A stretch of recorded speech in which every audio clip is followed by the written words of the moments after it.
Okay, Representative Allred. Here. Representative Andrew. Representative Berger. Here. Representative Brown. Here. Representative Clauston. Here. Representative Lawley. Here. Representative Obermuller. Here. Representative Provenza. And She was here. Chairman Northrop. Here. All right, did one of you contact the bringer of this first bill? Nope. I will send her a message right now. Oh, somebody did. Yeah, Ocean did. Okay.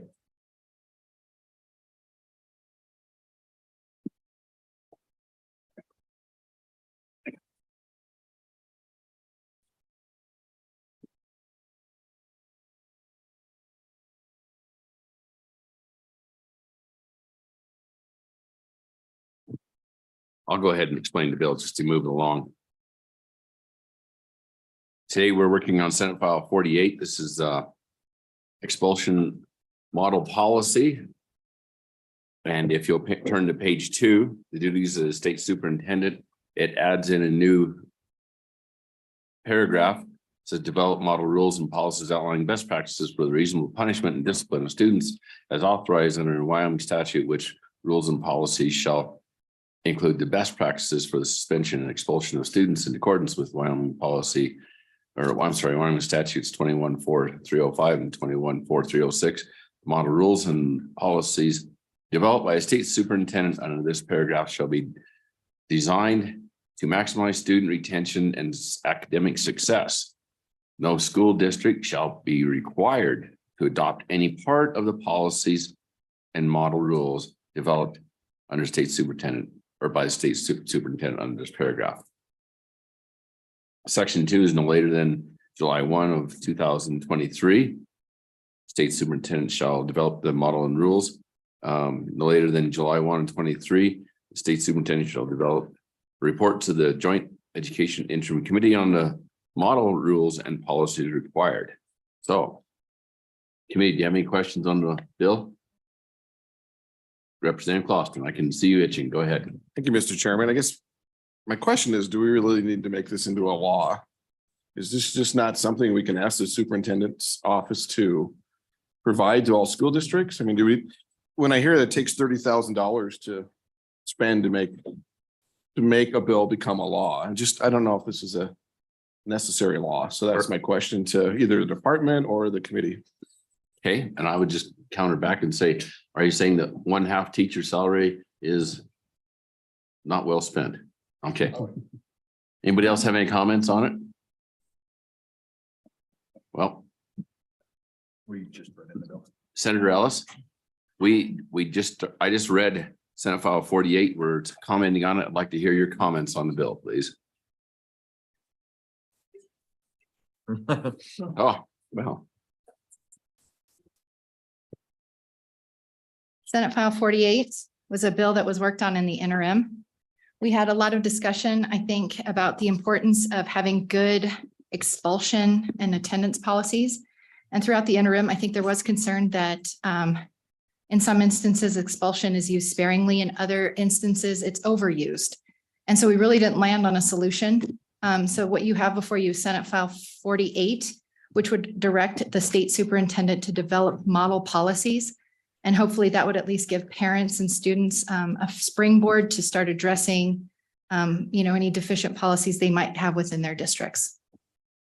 That's the short end of it. Happy to answer any questions. I brought Senator Brennan with me. Senator Brennan, would you have anything you'd like to add?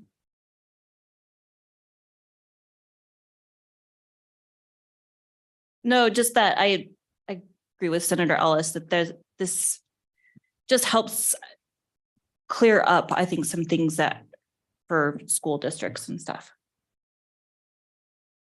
Okay. Do anybody on committee have any questions for either one of the senators? Well, you want to repeat his question? Okay, I think Representative Clauston is doing that right now. So Thank you, Mr. Chair. My question was, is this bill needed to become a law? Is this something we can ask the superintendent's office to give school districts guidance on? Do we really need to spend the time and effort and the financial resources to make this become a law? Senator Ellis. Thank you, Mr. Chairman. I think the short answer to your question, Mr. Chairman and Representative Clausen, is yes. We did hear a lot of testimony in the interim about particular, from the Native American perspective. Several years ago, there were articles highlighting the fact that kids of color tend to be expelled more prevalently than white kids. And so there was concern about that. But then we also heard concern that if, a student perhaps is popular, well-connected, and maybe does some activity that warrants expulsion, that school districts aren't necessarily doing it. So this is really in response to parental concerns out there that are real about expulsion policies. So my concern, Mr. Chairman and representatives, is if we don't direct the superintendent's office to take a look at it and actually provide a deliverable, then there's nothing that would ensure that we have that information going forward. That said, I do have a lot of confidence in our new superintendent. I think she's going to be very cooperative with the legislature, but this is also a huge thing that would be important for parents to know, that we are taking it seriously, that we did look at it in the interim. Personally, I wish we could have landed on some kind of solution. We didn't. And so this was the best that we could do. And so I do think this would be responsive to a lot of parental concerns. Go ahead, Representative Brown. My favorite part of crossover is trying to remember exactly what the original bill looked like versus what our good friends down the hall did to change it. I'm just kind of curious if Senator Ellis would be willing to explain the changes that were done and just kind of maybe the methods behind that. Please. Thank you, Mr. Senator Chairman. Ellis. Representative Brown, I don't believe that there were any changes to this particular act. No, you're right. Down there, it's engrossed. It's engrossed. It's engrossed, so. Yeah, you got it. Mr. Chairman. 48. I think Senator Ellis. 49, I didn't see an engrossed version of 48. I see an engrossed one of 49. Mr. Chairman. I have 48.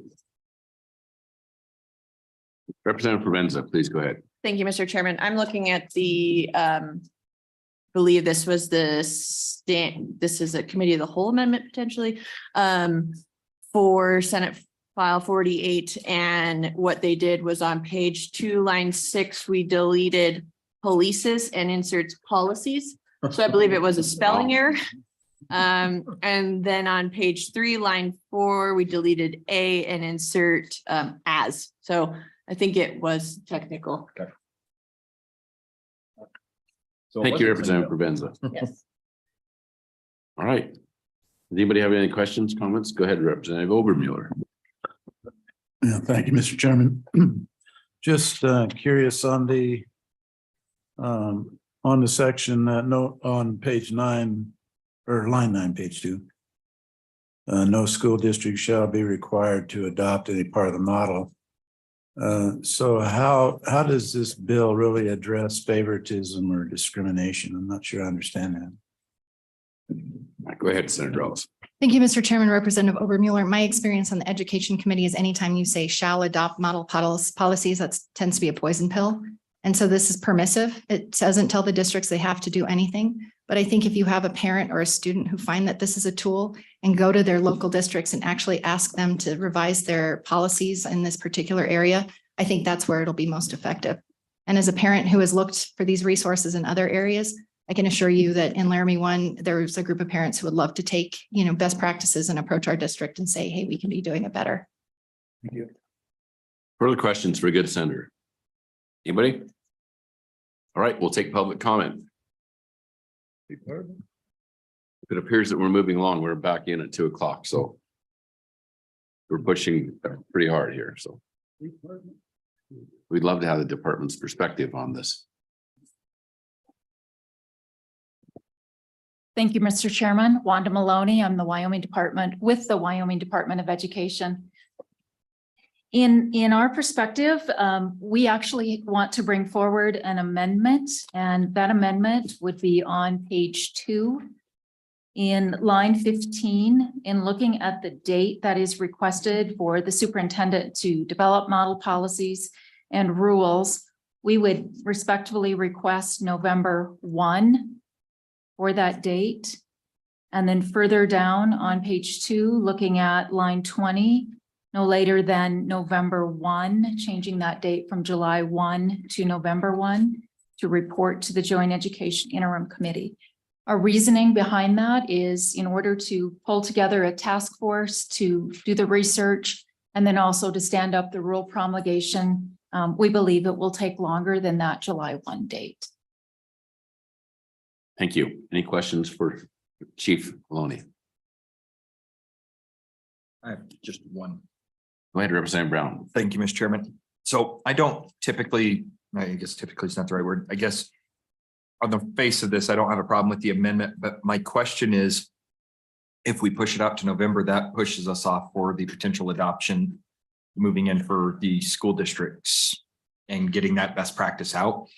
I certainly recognize how hard it is for staff to promulgate rules, put all this together, but is there a middle ground that we might be able to look at? I mean, going out an additional 4 months, I would like to try to see if we could get these squeezed in maybe before or right at the very beginning of the school year.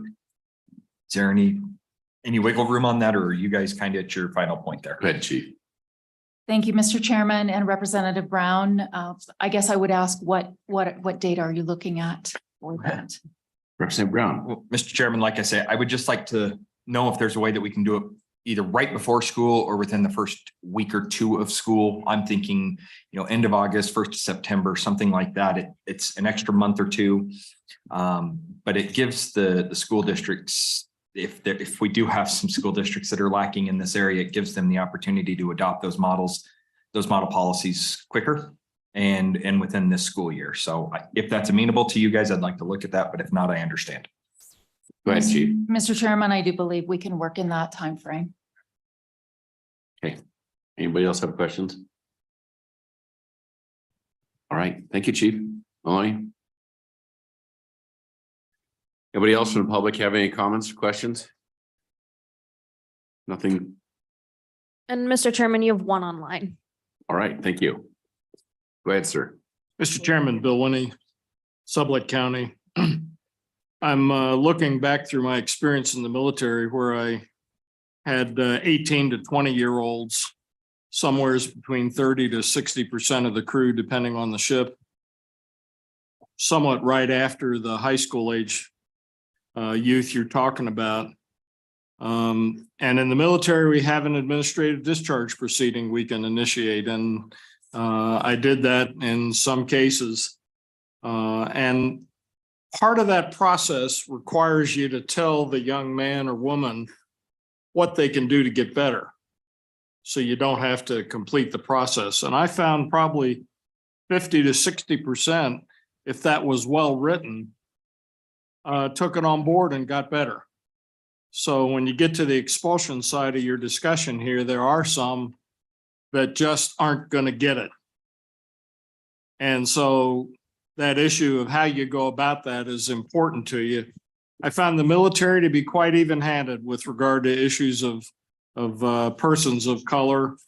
And so if there is an issue within the state with regard to that, you got to look at that. So at any rate, I think a lot of young people will get better if they're given something they can really no kidding do. Writing that piece of paper that we had to write to tell them what do you got to do to get better was not easy. And I found when I got up to being at the commanding officer level that I had to work with some of my people to make sure they would write something that was actually useful that the person could really do. Subject to your questions. Thank you. Questions for Mr. Winnie? Thank you, sir. Janine Bates-Heskey, old school board member, as I remember. Can you come answer a couple of questions for me?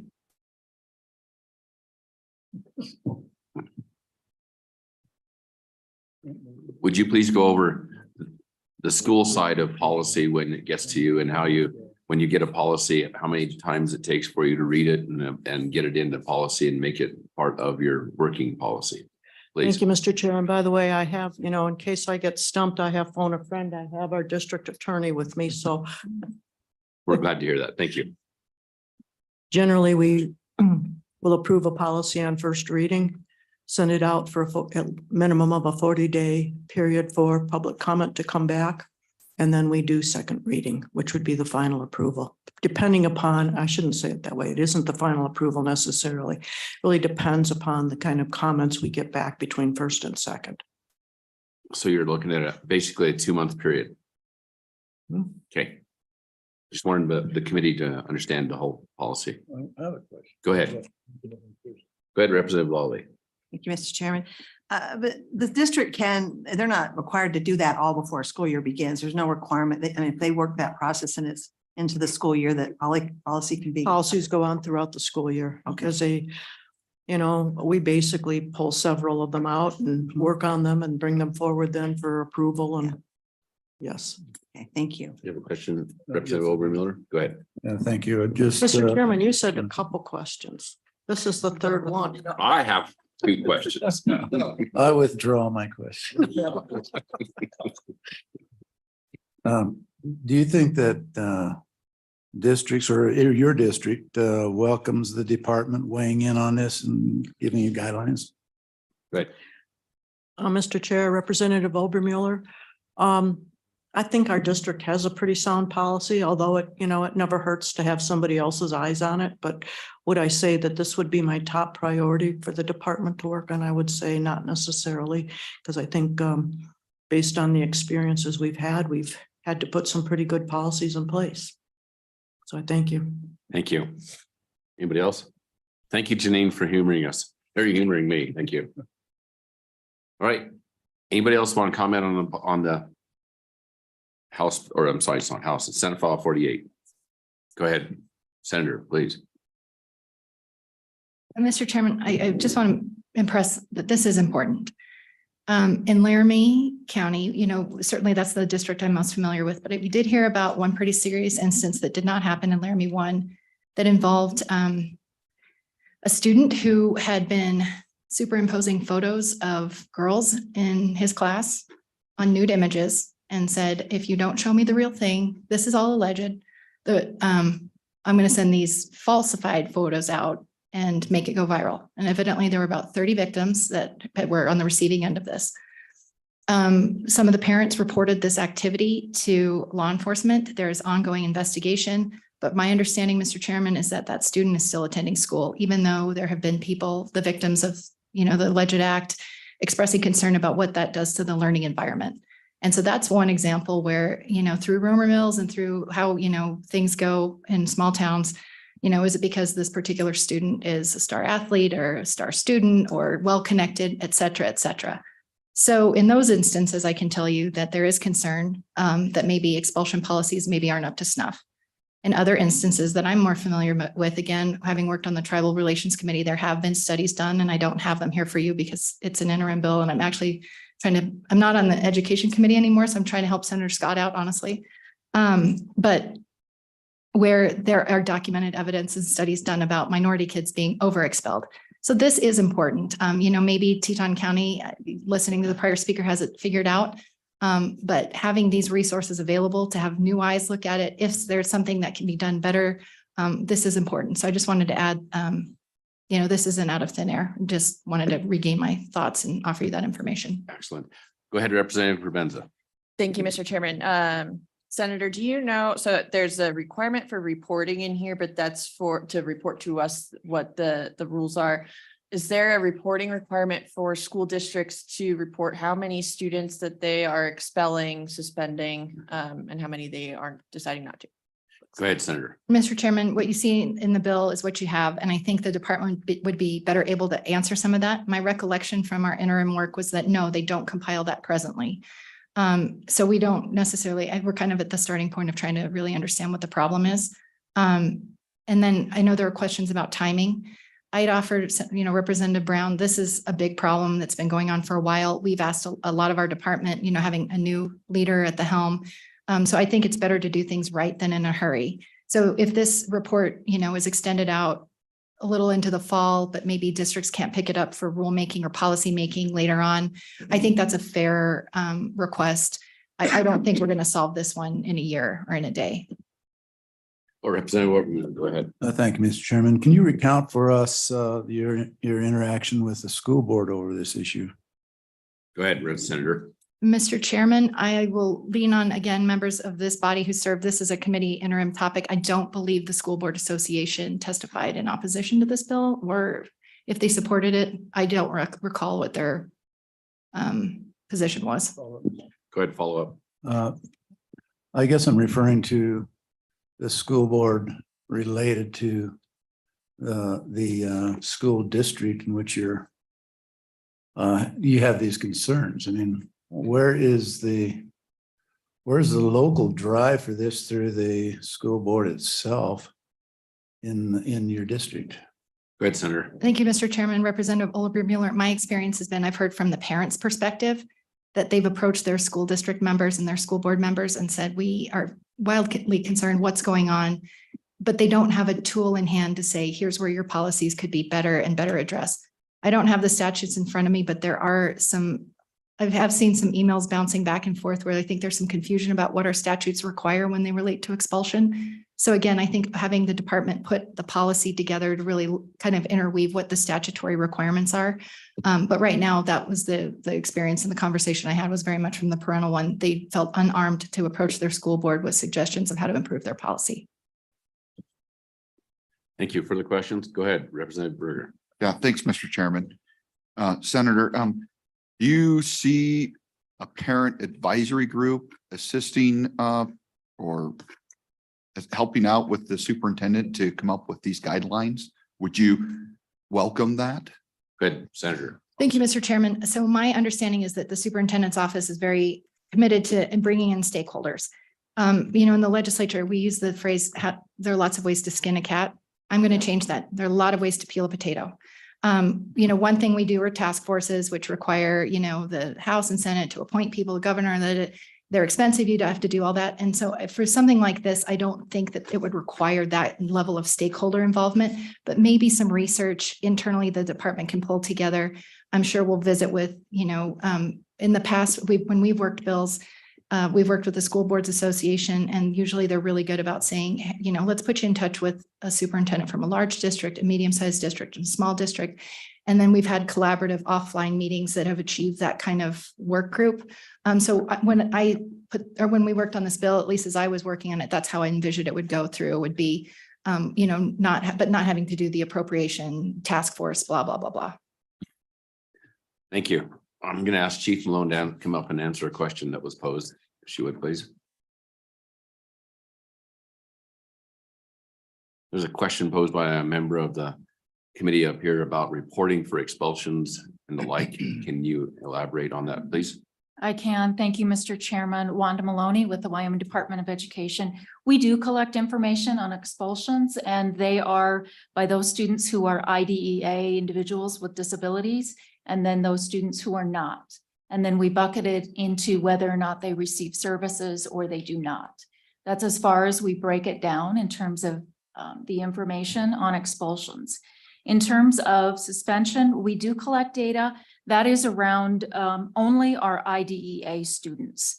And then in terms of we collect whether or not they're suspended for 10 days or less or more than 10 days. And whether it's out of school or in school is the information that we collect. I appreciate you clarifying that. Thank you. Okay, committee, what's your pleasure on the bill?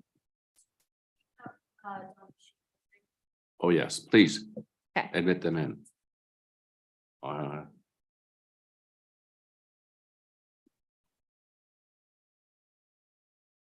Ms. Sheen, whenever you are ready, you are in the room.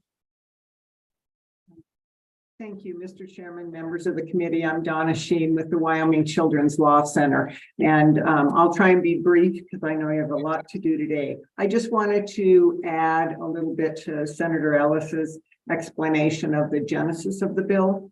We also attended some of the interim and tried to bring to the committee's attention the fact that right now, when a parent does feel like a suspension or an expulsion is not fair, the way the statute is written, the language is very, very broad in terms of when a school district can do that suspension or expulsion. So broad, in fact, that in my experience as an attorney, trying to help parents through due process challenge an expulsion and basically the denial of a constitutional right for a student, it can be very difficult because the basis that the statute currently allows is pretty much any kind of misbehavior that in their opinion warrants that suspension or expulsion. So this, I think, was a first step compromise to at least begin identifying what are appropriate times to expel a student or suspend a student, and begin having that conversation around how we balance that student's right to an education to the decision of the school board or the superintendent to be able to maintain a quality, safe school for the other students. And I would just add that I think it would be important to be able to take a look and regularly report out and consider whether there's some inequities between school districts in terms of the numbers of suspension and expulsion. And we hope that this would actually help also forward those kinds of conversations in the future. So we're very excited, and I would just urge the committee's support of this bill. Thank you very much. Anybody have any questions? We appreciate your testimony. Thank you. Is that all we have online? All right, committee, what's your pleasure on your bill? We'll close public comment. Second. Moved by Lawley, seconded by Provenza. Yes, please discuss away. Right, Representative Boston. Thank you, Mr. Chair. Sorry. I guess a couple things is I would be very interested to see what the superintendent's best practices are. I'm not comfortable signing this into law without even knowing what those are. Right now, we're just saying, tell us what these best practices are, and that's what they're going to be. So I think we need to see those and vet those through the school districts before we turn this into a law. But it looks like it's something that needs to be addressed, but maybe just not quite in this form yet. Lawley, you had a question, comment? Yeah, thank you, Mr. Chairman.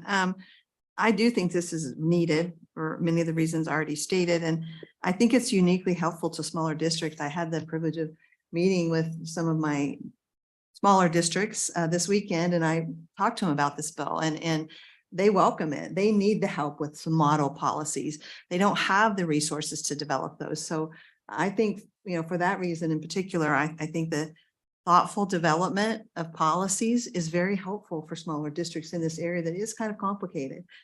So. Anybody else want to comment? Brown? Mr. Chairman, I appreciate Senator Ellis, acknowledging how important this bill is. We did take better part of, 5 or 6 hours going over this bill, and the young lady who just testified for us is from the Young Child Law Center. We do have major disparity in this state when it comes to expulsion issues. I certainly had an issue with this bill, the way it was originally drafted, on saying, hey, look, you need to develop this, but nobody has to use it. I always thought that was kind of an interesting dynamic, but what I will say is I do think this is an incredibly important piece of information. And to be completely frank with you, I think what needs to happen sometimes is you have to give the executive branch a little push. And so if we don't put this into law, and if we don't say this, there's no real emphasis behind the legislative intent to make sure that this issue gets solved. And when we made this an interim topic last year and we worked through it multiple days, I certainly think that this is something that needs to be addressed. And as Representative Lawley just mentioned, some of these smaller districts that may have these issues. There's nothing saying that anybody has to adopt these, number one, but there's also nothing saying that the people, when they put this forward, are not going to be able to participate and have their voices heard either. So I'll be an aye vote on this. I think it's an incredibly important piece of information that we're going to be pushing out of this body. I certainly had my concerns in the interim as well, but I think it's, as one of the only returning members on this committee, it was empowering to hear how many school districts actually don't have or would like the guidance on some of the stuff that is going on with their neighbor district, for instance. So I'll be an aye vote. Anybody else? Anybody else? Go ahead, Representative Provenza. Thank you, Mr. Chairman. Yeah, I would echo what Representative Brown has stated. What this is in kind of terms that we use in maybe judiciary or in justice work is this school to prison pipeline. When you suspend students, when you expel them, it puts them on a trajectory that's more likely to end up in Department of Corrections, which is an unfortunate reality. And so having an inequitable way of doing that and not having equity across our state and how we're making those decisions has critical implications for many different factors. So I think it's important to bring this forward. I will say one thing that I've heard outside of kind of this committee is data collection issues. So what's the rate in one district versus another? What are the driving factors with that? And that's something I'd like to know.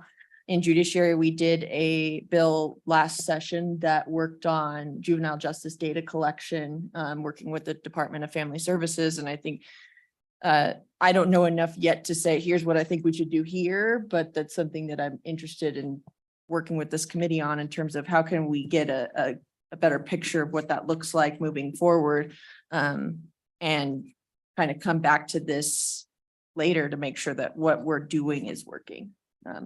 So hope I can get an eye on this bill. All right, well, we probably ought to see if there's any amendments that anybody'd like to propose. Mr. Chairman. Yeah, there you go. Thank you. Mr. Chairman, I would just move the amendment as brought forward by the department to page 2, line 15 and page 2, line 20, strike July and insert November. Second. And move seconded that we strike July in 15 and July in 20 and insert November. Any discussion? Not appearing, we'll proceed to vote. All those in favor signify by saying aye. Aye. Opposed? All right, we've adopted that. Any other amendments? All right, sensing the urge to vote, we will go to roll call, please. Hey, Representative Allred, Aye. Representative Andrew, Aye. Representative Berger, Aye. Representative Brown, Aye. Representative Clausen, No. Representative Lawley, Aye. Representative Obermuller, Aye. Representative Provenza, Aye. Chairman Northrup. Aye, That's 8 ayes, 1 no, do pass with amendment. thank you. We're on to Senate File 49. Safe School Climate Act amendments.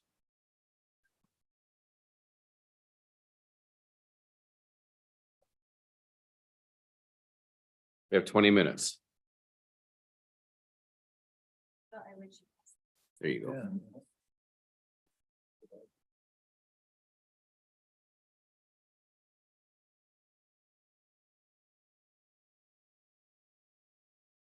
Mr. Chairman, my apologies for the presentation of the last bill. I forgot about the technical corrections.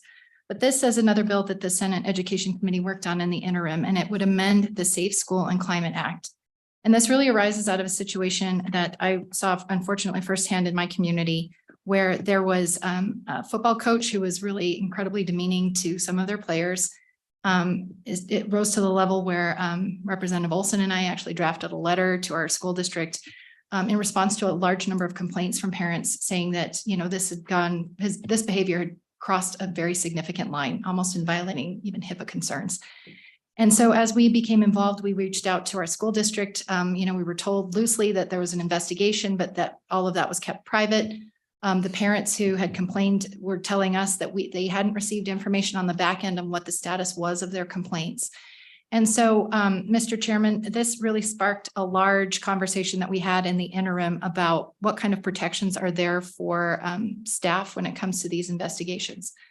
We had talked about what would it look like to amend the Public Records Act to, if there's a substantiated claim against a coach or a teacher that was bullying another student.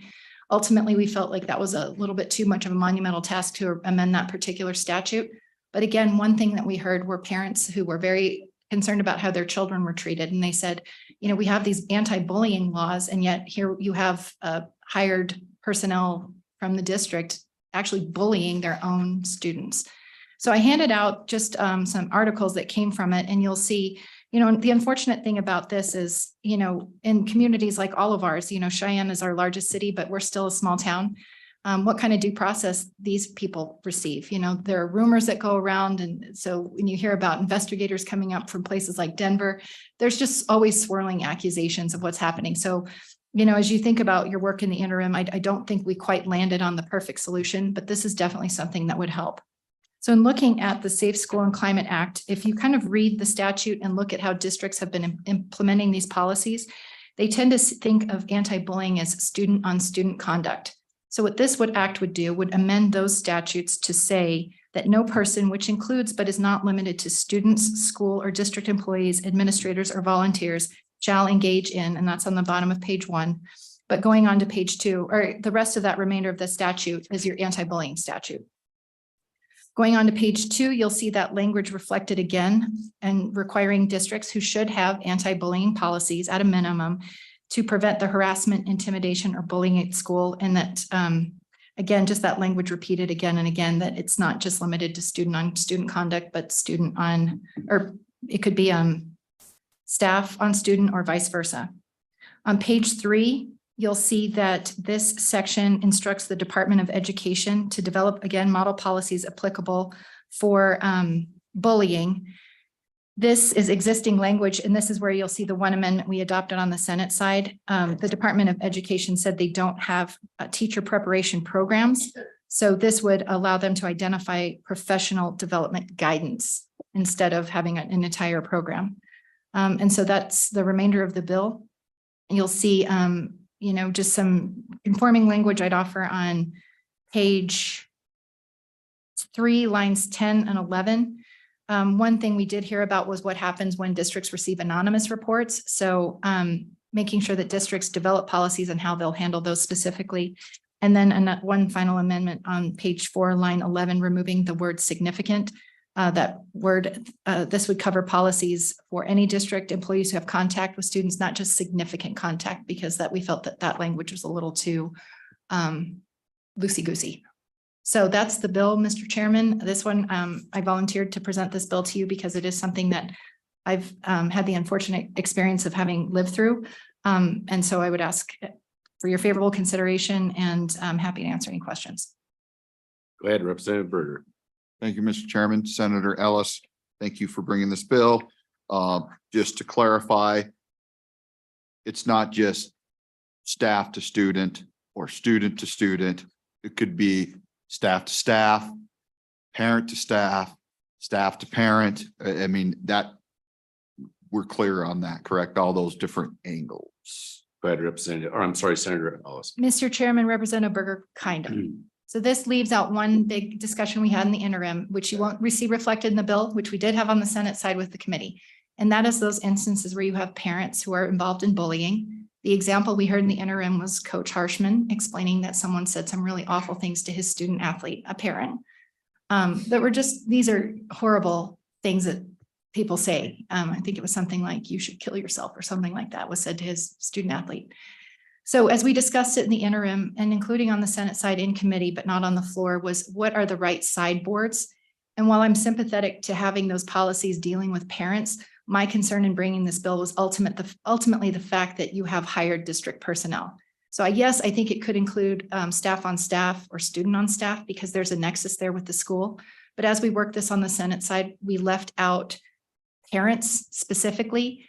There's nothing that prevents a school board from having those policies in place. But as far as amending it in this statute, we felt like it was starting to get a little too far. Further questions for the good senator? Representative Obermuller, go ahead. Thank you, Mr. Chairman. Just what's kind of in a sense surprising about a bill like this is that you would anticipate that that there would be policies about how teachers and coaches treat kids. I mean, those policies aren't in place in their own right, in their own sections of policies. What does this add to that we don't already have? Go ahead, Senator. Thank you, Mr. Chairman. Again, in visiting with parents whose children went through this, they actually looked at our statutes and said, here are ways where Laramie County's policies are inconsistent with what the model policies or what the state statute even says. So this is something that, for those of you who are new to this committee, this is something I see is, we can tell districts, here's some policies, but because of local control, we really do trust our districts to do the right thing. So when it comes to developing these policies, the department plays a role in that, but really, I think you're going to see some efforts here that empower and give parents tools and students tools to approach their school board members. I'll be here again presenting on another bill with that exact same problem where, you know, I'm a learned lady who cares about this stuff. I've tried drafting policies and working with my school district, and it's really difficult. And so I do think that these model policies and the statutes we pass are very, very impactful. When you have citizens, you can say, here, look at the statute, take it to your school board member and try and figure out something on their timelines and what works for those communities. So I think that that's a really powerful thing that should be happening, and really have gotten away from the heavy hand of, you know, the state picks the policy for every district. So, you know, but at a bare minimum, that's what this is seeking to do, is at least making it known that these policies cover not just student on student conduct. Follow up? I'm just curious how you think about the issue of tough love and, you know, the relationship between adults in the school and their kids, that all of a sudden the whole issue of work, you know, being tough with a kid might be perceived as bullying, and drag all that in to this discussion. Go ahead, Senator. Thank you, Mr. Chairman. You know, I have 3 kids, and I hear from parents, all 3 of my kids play sports. I think there's a huge distinction between being unhappy with playtime or maybe a coaching style, even saying a few swear words. I can tell you, it's really difficult for me to talk about the details of what happened in this particular instance, because if I were to divulge that, it would be really easy for the, you know, people listening in this room to make some, connect the dots, if you will, on who the students were. But Representative Obermuller, in my view, I would have been fired from my job if I treated any of my coworkers that way. And that's why I brought the bill. Thank you, Mr. Chairman. Go ahead, Representative Brown. I think it's not so much necessarily a question as much as it is just a statement too. This is just simply an amendment to the current policy that's already there. You know, we already currently have the Safe School Climate Act. This is simply just taking it that half step further, maybe 2 steps further. I don't, depends on how you look at it, but just saying that, because I was involved with this and actually with some additional situations in this school district as well, where you do have coaches saying some pretty brutally mean things to their students, and there's really no repercussions for the way that happened. And it's interesting because this coach is, you know, they did an investigation and he was returned back to coaching. My guess is he probably doesn't act the way that he did, but we put in something into model policy so it can be looked at from all the school districts, and then they'll take that model, so make that model and make it fit their school district. It's what we currently have in statute. We're just making sure that it fits every nook and cranny that we can when it comes to our student safety. Very good. Go ahead. Mr. Chairman, and I'll just add, so I handed you a couple of articles, and I want to be clear, I don't know who leaked the letter, there were Public Records Act requests made after the fact. I don't know how that all shook out. What I can tell you is after those articles did come out, the phone calls I got from parents were awful. And it was far and wide across the state. I heard about a mom who said her daughter was fat shamed on her dance team from her coach. I mean, I have received so many calls, and you know, in full disclosure, this coach, I'm going to hand my beautiful son to him someday. So for me, the stakes are high, really high. But I think it's the right thing to do, because we just can't allow some of these teachers to treat kids certain ways. They're there to learn, and I'm all for tough coaching. I'm not saying that he was saying swear words and, you know, that hurt my feelings. I'm telling you this, the things I heard, I would have been fired in my job if I treated any of my coworkers that way. We have 10 minutes. I think one of the things fundamentally about this that bothers me is the fact that we're trying to have a message about anti-bullying. And when we have these discrepancies, we lose so much ground when we allow certain adults to act in certain ways that we would not allow the children to act. So that's got to be taken into account. Very good. All right. If there's no more comments, we're going to move into public comment. Department have anything first? Okay, go ahead. Mr. Winnie, Mr. Chairman, please. just so you know, you do have one online for this one as well. Admit her into the room so we can move right along. Okay. Go ahead, sir. You Mr. guys see I Chairman, got my Bill timer? Winnie, Sublette County. You want Wyoming education to excel. How do you get there? I think this bill is of vast importance, even if it is a supplementary to other existing legislation or statute. When it comes to leadership, you have 3 kinds of leaders. 1, they cause their people to excel. 2, they do no harm. 3, that hold people back. this bill gets to holding kids back. Very early in my career in the Navy, my wife dragged me into a course called active parenting. It fundamentally changed my leadership style and gave me a path to excellence. The issue here, the very core of what Senator Ellis is talking about is a teacher, coach, whatever, who instead of saying, that's not acceptable performance or something like that, they say, you, maybe they even point, those are bad things, and they lead people to underperform by quite a bit. So the idea that maybe you do some kind of course that teachers take on leadership style or whatever is probably a good idea to go look at. But I think this bill has to be put through, subject to your questions. Thank you. Thank you. Questions for Mr. Winnie? Thank you, sir. Anybody else want to comment on the bill? All right, we'll close public testimony. Mr. Chairman, Mandy Flint Yes. is in the room and ready That's to right. go. I forgot. Thank you. Ms. Flint, whenever you are ready, you can unmute and turn on your camera if you're able. Thank you for giving me the chance to talk today. I'm a parent in Uinta County. I have 3 children in the district. I've been struggling for 2 years to get my kids through public school. It's been a really hard role. And the fact that allegations have been brought up against teachers having sexually inappropriate relationships with students. When parents stand up about these issues, they are retaliated against via policy that are written so broadly and will swing in favor of administration. My child has been threatened to be expelled from school twice for advocating for my students not to be in a sexually hostile environment. It has gotten so nepotistic that parents don't have a right. I sit here and watch you guys discuss these very serious issues with humor. These are very serious issues that are happening all over Wyoming, and the fact that parents are really trying to get their kids an education. And I see things discussed as charter schools, homeschooling, all these issues that don't want to be acknowledged in our public schools, and the fact that administration does not have any leeway when it comes to disciplinary transparency. I have been a subject of a lot of retaliation from administration by speaking out against these issues. I want to give a nod to Allie Effis, who has done a very good job representing the parents that have reached out to her. I would beg you guys to take consideration that parents have the best interest in their students. They want them to succeed. I have 3 children that are very involved in sports, and the bullying that happens with administration, teachers, and then trickles down to students in a pecking order. It's not okay. And I think that if you guys stand up and say that we acknowledge that this is a problem in Wyoming, we have another bill that is addressing hazing. We have all these bills that are acknowledging that public education has issues.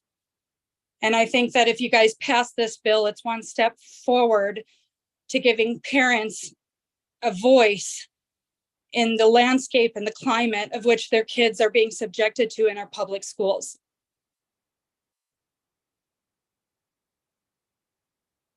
Thank you. Thank you. We appreciate your comments. Is there anybody else online? Yes, you have one more. Please admit them. Yes.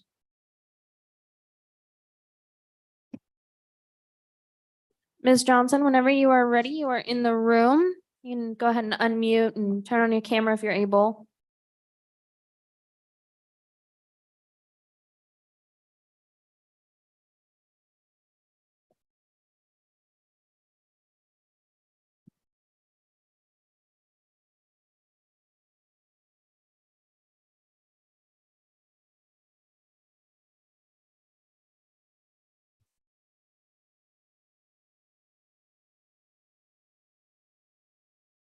Any response?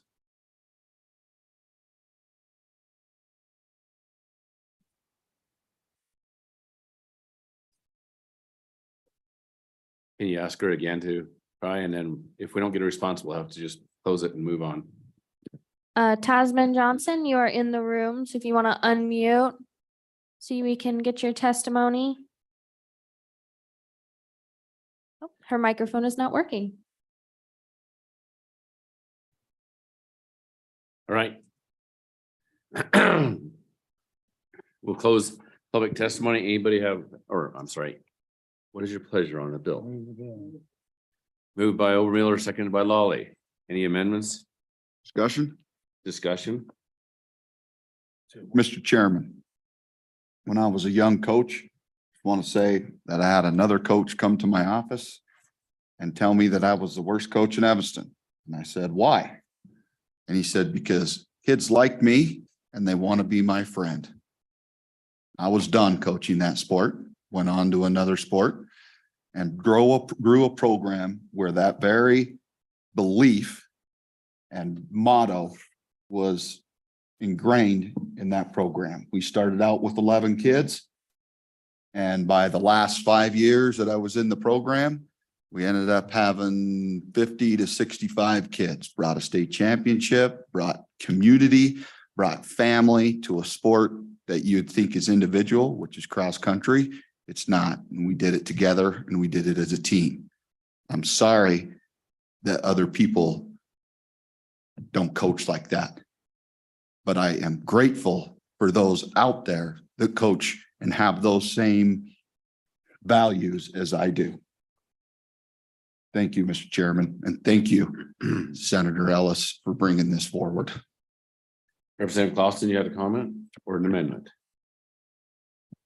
First is just more of a comment, just being new to this committee. I'm completely in favor of this bill and I think it makes our current law even better. I feel like we're legislating a little bit of administrative duties. And I don't know if that's common in this committee. So I guess that was really my question to the committee, just being new to it. We direct executive agencies to do a whole bunch. Now, you'll see that on page 2 in 21-4-3-14, that everything that's not underlined is already in statute, so. Anybody else? All right, let's work the bill then. Any amendments on page 1 or 2? Page 3? Anything anybody like to amend? Question. All right, we'll proceed to vote. All those in favor, or I'm sorry, Diana, please. Roll call.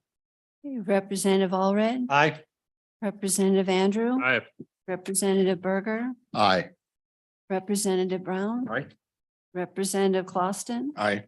Representative Lawley. Aye. Representative Overmuller. Aye. Representative Provenza. Aye. Chairman Northrup. Aye. It's 9 ayes. Good. Mr. Chairman, briefly, I know you need to go and so do we, but I just want to add, if you read those articles, one area we didn't get to in the interim, which I still think is outstanding. But you'll see mention in those articles about how this coach maybe was coaching in Colorado. I've heard things that didn't quite make it up with the employee file about maybe some of that activity and bad, these are behavior styles that, people have an opportunity to correct, but if they don't, they can create a hostile work environment. That's how we look at it in employment law. Right now, in our state statutes, we don't have a great mechanism for tracking that so that you can see that repeat of offensive behavior. And so, as you're thinking about interim topics, for those of you that are going to be on this committee, that might be something that worth picking up is, what follows a person who has allegations and claims brought against them. We did hear some testimony that one solution would be for that employee to quit. Then the investigation stops and then they just reapply for a job someplace else. So it's difficult to track some of that behavior. So just something for you to consider on the interim as far as steps. Nothing in education I feel like is ever solved in one fell swoop. It's always done in steps, but just wanted to offer that to the committee members since I have your ear. Excellent. Thank you, Senator. We're adjourned.